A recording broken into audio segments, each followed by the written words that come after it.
निशिर डाक की पुकार। निशिर डाक की पुकार या निशी का तीसरा बुलावा कहानी में रवि एक रहस्यमयी रात का सामना करता है जब उसे किसी करीबी की आवाज सुनाई देती है।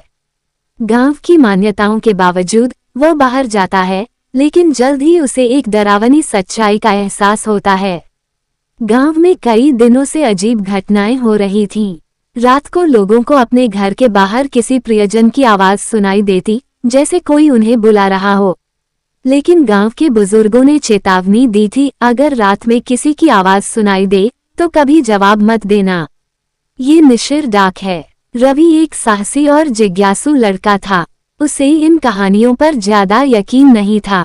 एक रात जब वो अपने कमरे में किताब पढ़ रहा था तो अचानक उसे अपनी माँ की आवाज सुनाई दी, रवि बेटा बाहर आ। रवि ने सोचा, उसकी माँ क्यों इस समय उसे बुला रही है। उसने खिड़की से झांक कर देखा, लेकिन कोई दिखाई नहीं दिया। फिर से आवाज आई, रवि बाहर आ। ये वही आवाज थी, लेकिन कुछ अजीब था, मानो आवाज में कोई गहराई नहीं थी। मेन्यू। निशिर डाक की पुकार। निशिर डाक की पुकार October 23, 2024 by Vishal Suman. Total read 24। Read time 3 minutes. Nishir Daak की पुकार। निशिर डाक की पुकार हॉरर स्टोरी। निशिर डाक की पुकार या निशी का तीसरा बुलावा कहानी में रवि एक रहस्यमयी रात का सामना करता है जब उसे किसी करीबी की आवाज सुनाई देती है। गांव की मान्यताओं के बावजूद वह बाहर जाता है, लेकिन जल्द ही उसे एक डरावनी सच्चाई का एहसास होता है। इस कहानी को पढ़ने की बजाय ऑडियो में सुने। गांव में कई दिनों से अजीब घटनाएं हो रही थीं। रात को लोगों को अपने घर के बाहर किसी प्रियजन की आवाज सुनाई देती, जैसे कोई उन्हें बुला रहा हो। लेकिन गांव के बुजुर्गों ने चेतावनी दी थी, अगर रात में किसी की आवाज सुनाई दे तो कभी जवाब मत देना। ये निशिर डाक है। रवि एक साहसी और जिज्ञासु लड़का था। उसे इन कहानियों पर ज्यादा यकीन नहीं था। एक रात जब वो अपने कमरे में किताब पढ़ रहा था तो अचानक उसे अपनी माँ की आवाज सुनाई दी, रवि बेटा बाहर आ। रवि ने सोचा, उसकी माँ क्यों इस समय उसे बुला रही है। उसने खिड़की से झांक कर देखा, लेकिन कोई दिखाई नहीं दिया। फिर से आवाज आई, रवि बाहर आ। ये वही आवाज थी, लेकिन कुछ अजीब था, मानो आवाज में कोई गहराई नहीं थी। उसे गांव के बड़े बुजुर्गों की बात याद आई, निशिर डाक सिर्फ 2 बार बुलाती है। तीसरी बार अगर कोई बुलाए तो समझो सुरक्षित हो।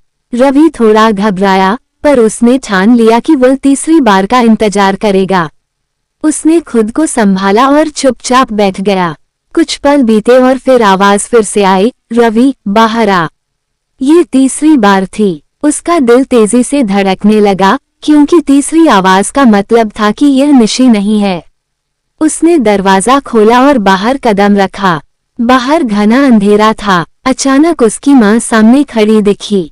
उसने मुस्कुराते हुए कहा, रवि यहाँ आओ। रवि की चिंता कम हो गई और वह उसके पास जाने लगा। तभी उसे अपनी माँ के कमरे से किसी चीज के गिरने की आवाज सुनाई दी। रवि ने झट से पीछे मुड़कर देखा, उसकी माँ तो सो रही थी। उसे तुरंत समझ आ गया कि जो सामने खड़ी है वो उसकी माँ नहीं है। उसकी सांसें थम गईं, पैर जैसे जम गए। सामने खड़ी माँ अचानक डरावनी शक्ल में बदल गई। उसकी आंखें लाल हो गईं और चेहरे पर एक भयानक मुस्कान फैल गई। अब बचकर कहाँ जाएगा, एक ठंडी और गूंजती हुई आवाज में उसने कहा। रवि ने डर से कांपते हुए पीछे हटने की कोशिश की, पर वो परछाई उसकी तरफ तेजी से बढ़ने लगी। उसी समय अचानक एक जोरदार धमाका हुआ और रवि जमीन पर गिर पड़ा।